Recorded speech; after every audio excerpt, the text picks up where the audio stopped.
All right, well, this stuff is very thick over here. I'm gonna see how deep it is actually. Oh my God. You can see all of these pieces of water plants are all chipped off because the capybaras eat it up. Oh my goodness, check this out. Check this out, check this out. What is going on, everybody? Welcome back to another video here at the ranch. We are finally doing the second part of the cassowary enclosure. You guys know, me and my sister destroyed the whole entire old chicken coop.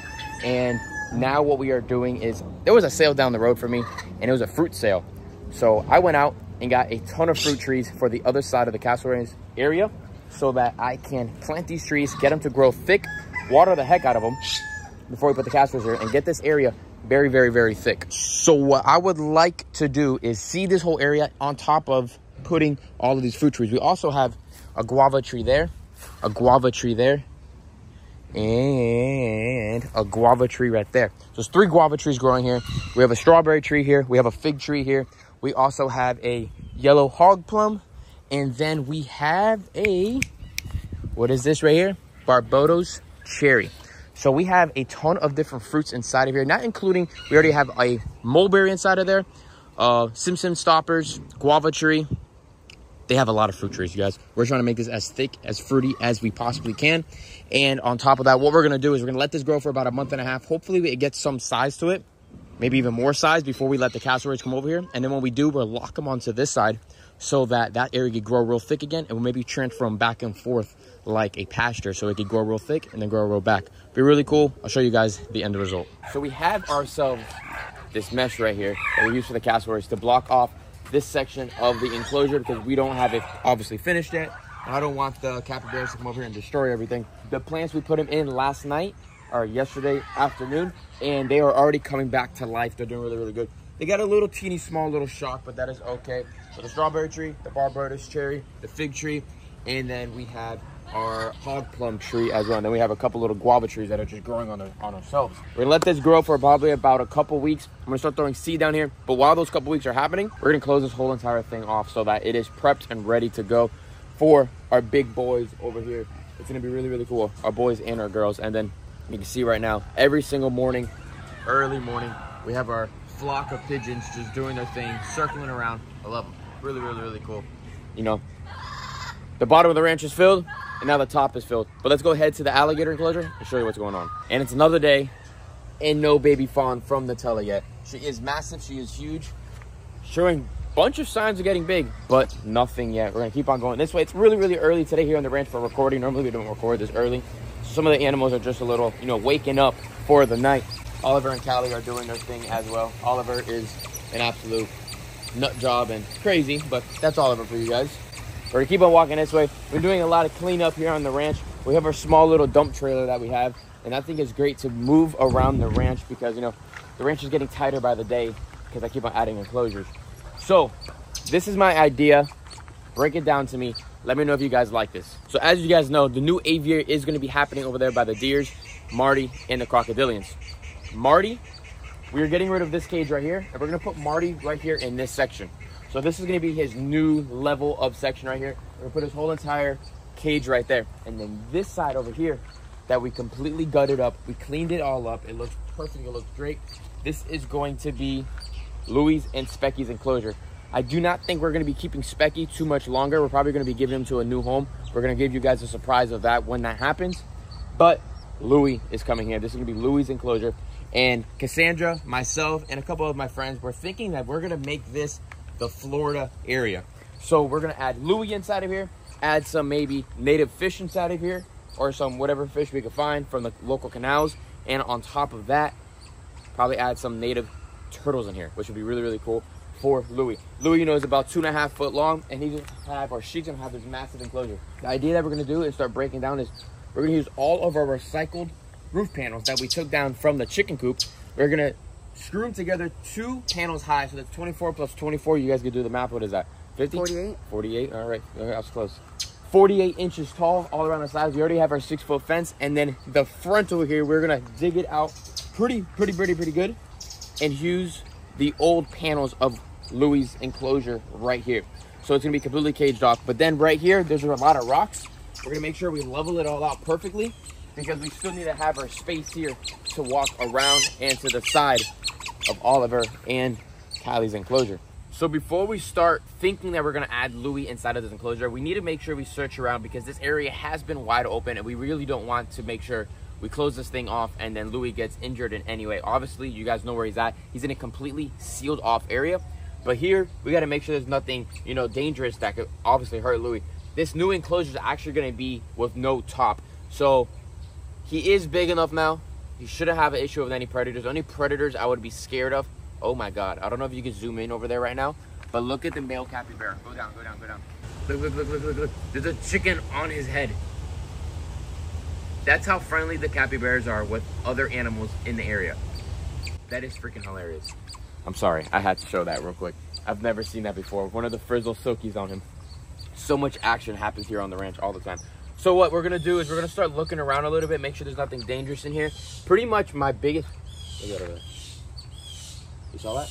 There was literally a wake on that side. I know I've added some stuff in here, but I don't exactly remember what. Probably get some fish food too and throw some fish food in here and see what pops up.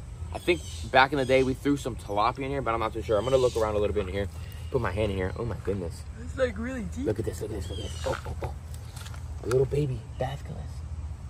Did you see it? I don't know what you're talking about. I thought you saw it. No. It was the smallest little basculus lizard I've ever seen before on the ranch. It was a little teeny little nugget. All right, well, this stuff is very thick over here. I'm gonna see how deep it is actually. Oh my God. Oh my God. Looks like a bed.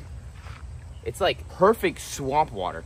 There's so much plants and everything that's been going inside of here for so long that it's just decaying and literally is now the Everglades. This is probably gonna be the best natural enclosure for Louis. Could you pick that all up and it just comes up in like one piece? Look at this, look how much stuff is down here. All that leaf litter all on the bottom.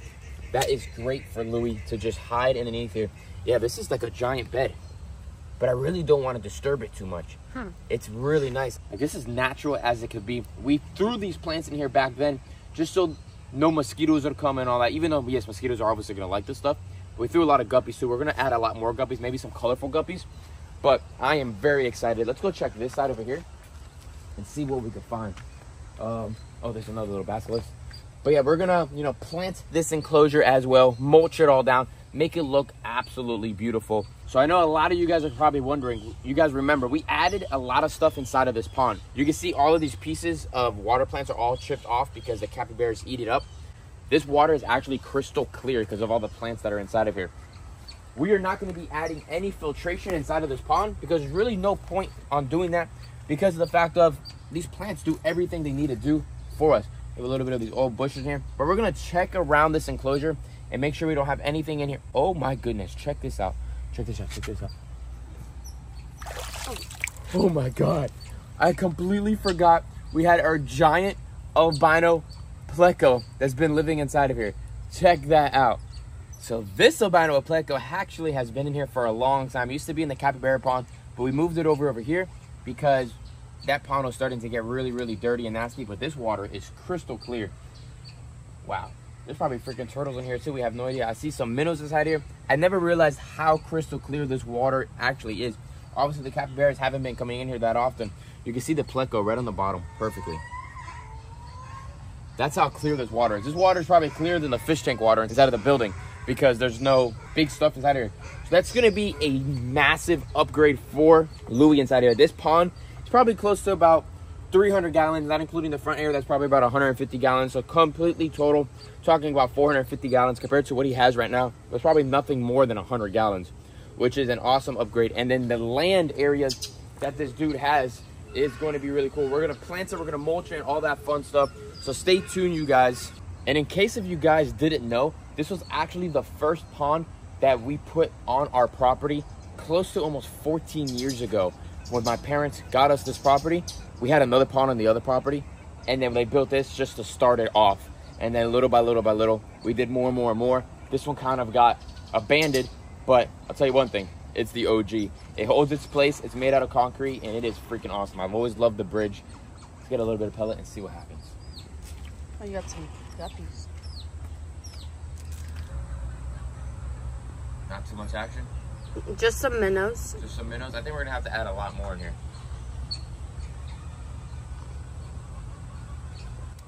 There's not much going on. Not much going on? All right, well, I do remember we did add some tilapia inside of here, and you guys saw we have that big old albino pleco in here. Probably add a couple more smaller ones. I don't think that pleco would be an issue whatsoever for Mr. Louie inside of here. You don't think he'll eat them? No, he wants more smaller prey. That pleco is almost the size of him. But put it down in the comments, you guys. What species of turtles do you guys want me to put inside of here?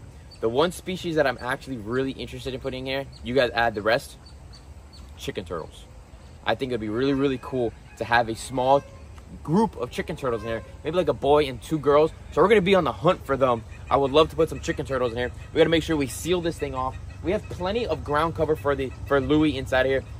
If you guys didn't know, crocodilians don't just live in the water. They travel, they move. A lot of people don't realize they get pissed off or they freak out and they're like, oh my God, alligator popped up in our backyard. They have legs, you guys. Florida is their home. Wherever there's a body of water, they're going to go to and just live their life. But throw a little bit more pellet back there because I know there's some fish in here and they're just doing their thing. But yeah, you guys, we found something inside of this pond. Not much is inside of this pond. This area was filled of freaking weeds. We did 2 trailer loads of garbage to the dump in this area. We cut back trees. You can see the trees over there inside our neighbor's yard. We cut all that back so nothing is on our fence line, and everything's ready to go. 6-foot fence. This is gonna be a really cool enclosure, but not much that we found inside this enclosure. Other than that though, just give this video a thumbs up, subscribe to the channel, put your post notifications on. Stay tuned for the alligator DIY build. It's gonna be fun, it's gonna be awesome, and we have a lot to do. I'll see you guys in the next one. Peace out, everybody.